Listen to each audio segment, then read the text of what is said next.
Touch the wooden gate in the wall you never saw before. Ha! I got you. I got the door card. It's not a door, it's a gate. It's a pretty big difference. Hardly. Veto. A red metal imp hangs from the green painted front door as a knocker. Alright, now I've really got you, because I've got the monster card. Okay, yeah, it is an imp. But if you listen to the story, it's clearly there as a door knocker.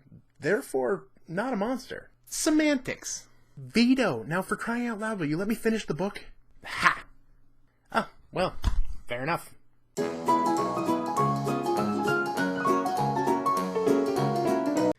It used to be that Once Upon a Time was way higher up on this list. In fact, when I first got the game, it used to be number 1.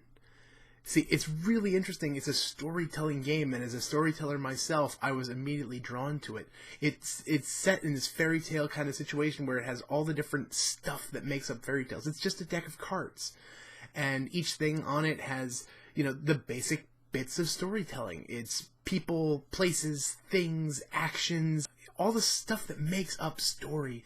And the goal is to play every card in your hand by telling a story. So every time as you're telling a story, and maybe you tell a story about this giant out in the middle of a field that was harassing the town, and you have the giant card, you play that giant card.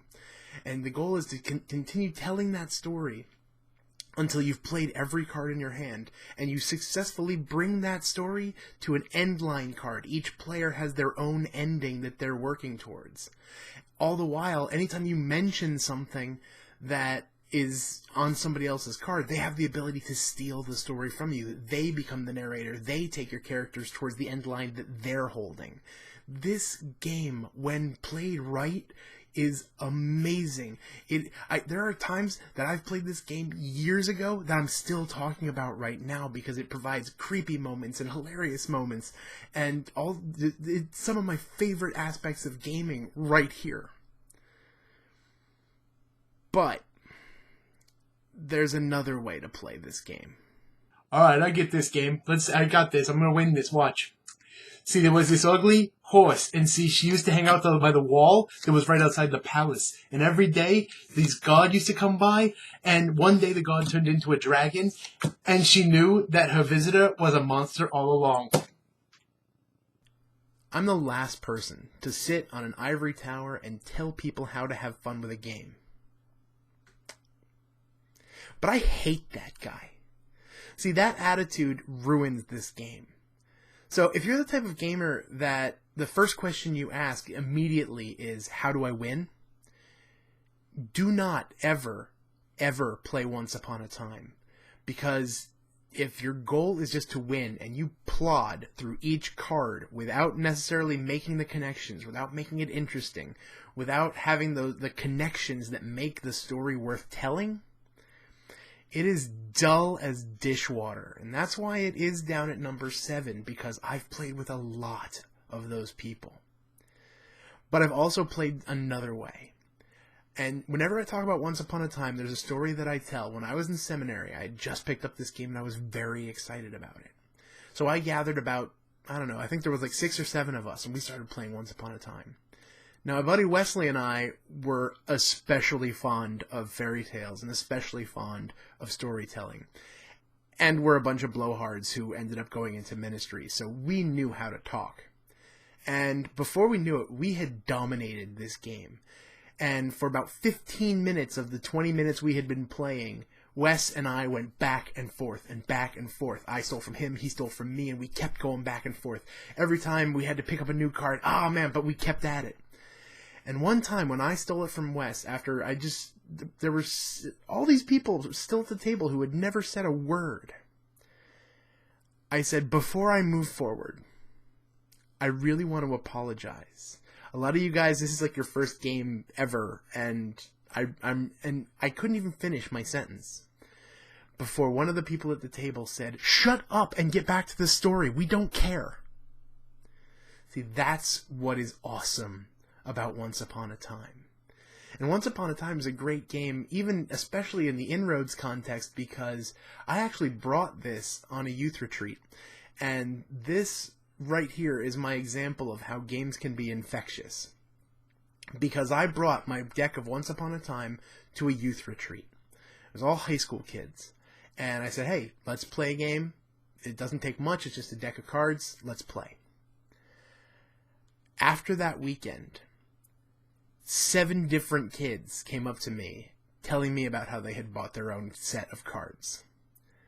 Because they had that great an experience. They were even coming up with variations where they were remembering cards off the top of their head in the car on the way home so that they could keep playing even though it was difficult to actually play with the cards. Anything that you can get that will keep people coming back long after you've stopped playing it. Still talk about... There's one of my friends who will continue talking about this creepy story about this girl rocking back and forth in the middle of a clearing just saying, so silent, so still, so silent. She'll still talk about that and we'll still all get the shivers. I'm even happy it's happening right now. I'm getting the shivers talking about that story because it was that awesome a moment. It's lower on the list because you need the right people. And that's a caveat I will put out there right now. If you're watching this and you don't know if you have the right people, maybe you do pass up on this. But the price tag is super low on this game.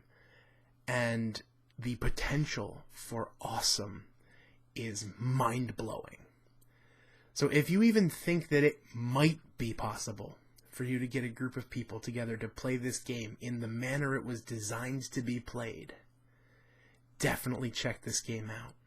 There's also a student book that you can get, a teacher's book that you can get so that you can use this for writing. I've actually used this as writing prompts for my own fiction writing, where I'll deal myself out a deck of like 5 or 6 cards and say, all these things have to show up in the story. What am I going to do with it? It's great for inspiring creativity. And that is so much about why I love gaming, especially why I love role-playing games. It's because of that creativity and because it sparks something in people. This game is awesome, and it's a simple deck of cards. You should definitely check it out. Now, to the honorable mention. This game, when I first heard about it, was almost impossible to find. It was out of print, and it was one of those games that in order to get a copy, you'd had to go to eBay or Amazon or something like that and find a used copy, and people would be selling it for upwards of $200.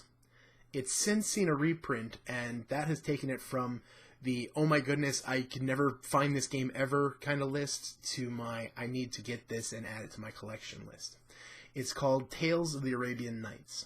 And just like the name suggests, it's taken from 1001 Arabian Nights, and you play as characters that have various quirks and foibles, and you're moving and traveling through the map and discovering different options.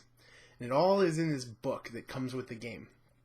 And it gives so many stories. I lost count of how many stories are involved. And it'll ask you each time, this is what's happening. This is who you are. What do you do? And it's absolute ridiculousness. I'd tell you some of the examples, but that would give things away.